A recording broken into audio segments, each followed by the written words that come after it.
Sahabat Yesus Kristus, Shalom. Apakah Anda seorang hamba Tuhan? Sebelum kita merenungkan pertanyaan ini, mari kita berdoa. Ya Tuhan, Raja semesta alam, Engkau yang memanggil kami untuk menjadi saksi-Mu. Engkau juga memanggil kami menjadi murid Engkau. Tuhan, kami rindu Tuhan untuk menjadi hamba-Mu.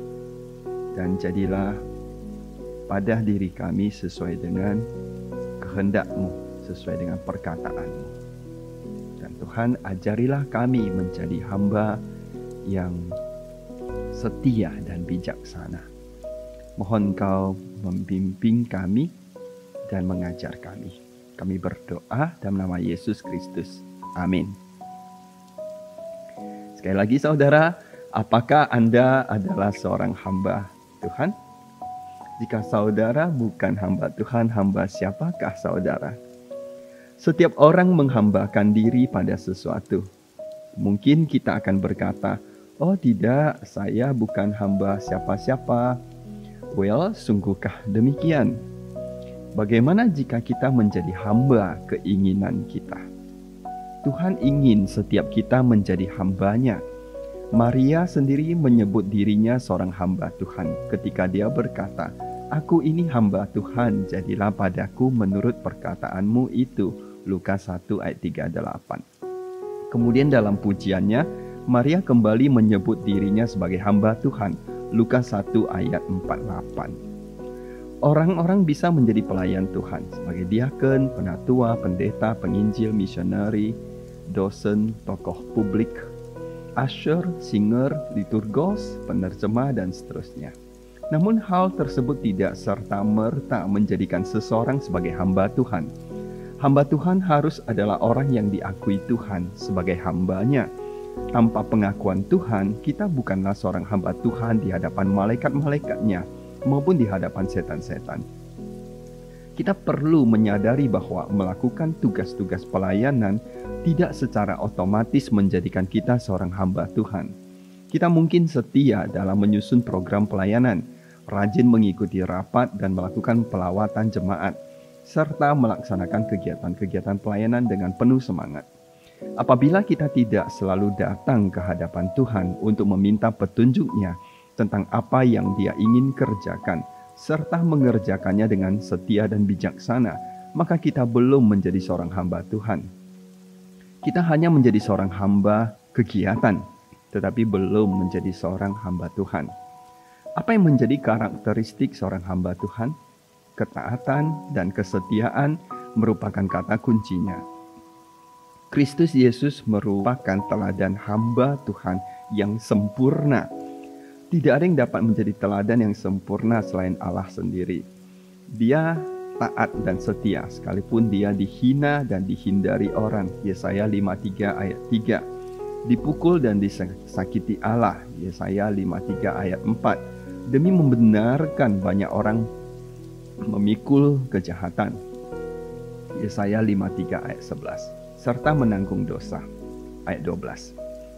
Fokus hidupnya adalah melaksanakan kehendak Tuhan. Yesaya 53 ayat 10. Sungguh dia adalah teladan hamba yang sempurna, bukan? Sebagai seorang hamba Tuhan, kita tidak memiliki moment of duty. Kita dapat cuti atau berlibur untuk beristirahat. Hal ini berkenan di hati Allah. Ketika seorang kasir bank sedang tidak bertugas, dia tidak perlu mengerjakan tugas perbankan. Ketika seorang tukang parkir tidak sedang bekerja, dia bukan seorang petugas parkir pada saat itu.